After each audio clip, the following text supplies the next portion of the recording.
Tech news. अभी तक आपने देखा होगा कि लालू प्रसाद यादव अपने बेटे तेजस्वी यादव को सीधा सीएम पद पर देखने के लिए कई बार अपनी लालसा व्यक्त कर चुके थे। जब सवाल मीडिया ने किया कि क्या सीएम पद पर वो अपने बेटे को देखना चाहते हैं, लालू ने कहा क्यों नहीं, बिल्कुल देखना चाहूँगा। हमेशा बेटे को बिहार की कमान सौंपते हुए भला एक पिता क्यों नहीं देखना चाहेगा, लेकिन बेटे को बिहार की कमान तो तब मिलेगी जब नीतीश यहाँ अपने पद की कुर्बानी देंगे, जिसके लिए फिलहाल नीतीश तैयार नहीं। पीएम बनने का सपना नीतीश जरूर देख रहे हैं, लेकिन लंबा समय लगेगा नीतीश को। ये बात तेजस्वी ने कही थी, लालू ने कही थी। ये बात नीतीश तक पहुंची और नीतीश ने फिर से बिहार की कमान अपने हाथ में सख्ती से पकड़ ली। अब तेजस्वी के सीएम बनने की जो भी खबरें आ रही थी, आरजेडी की ओर से जो तैयारियां चल रही थी, उस पर विराम लगाया गया है।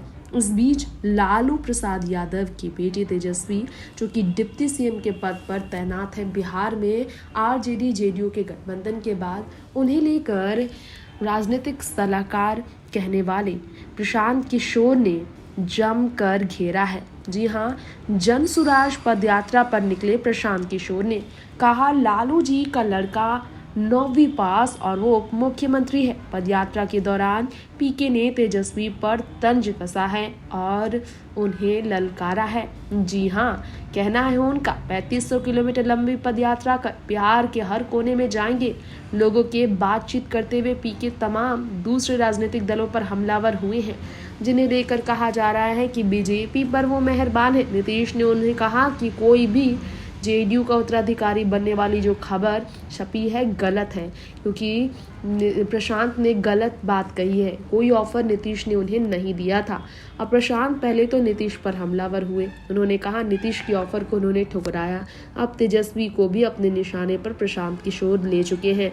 प्रशांत किशोर ने ये कहा कि पश्चिम चंपारण के धनौजी में पहुंचकर कि बिहार के उप मुख्यमंत्री तेजस्वी यादव जो है 9वीं पास है, लालू जी के ये बेटे।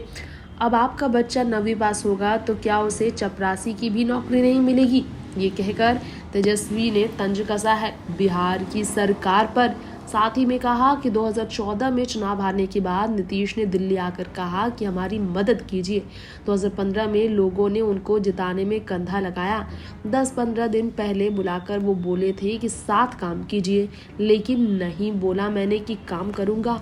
घर जाकर गांव-गांव काम करने के लिए तैयार है, बगैर किसी पद के, सत्ता में बगैर आए। प्रशांत ने कहा कि राष्ट्रीय उपाध्यक्ष की भी कुर्सी नीतीश उन्हें सौंप रहे थे, लेकिन उन्होंने बिल्कुल उस पद को छोड़कर, पार्टी छोड़कर अलग दिशा में जाने का फैसला लिया। बता दें कि कुछ दिनों पहले कांग्रेस में प्रशांत के शामिल होने की अफवाहें खूब उड़ी थी, लेकिन अब वो बिल्कुल दूसरी दिशा पर जा रहे हैं। टेक न्यूज से तृप्ति की रिपोर्ट।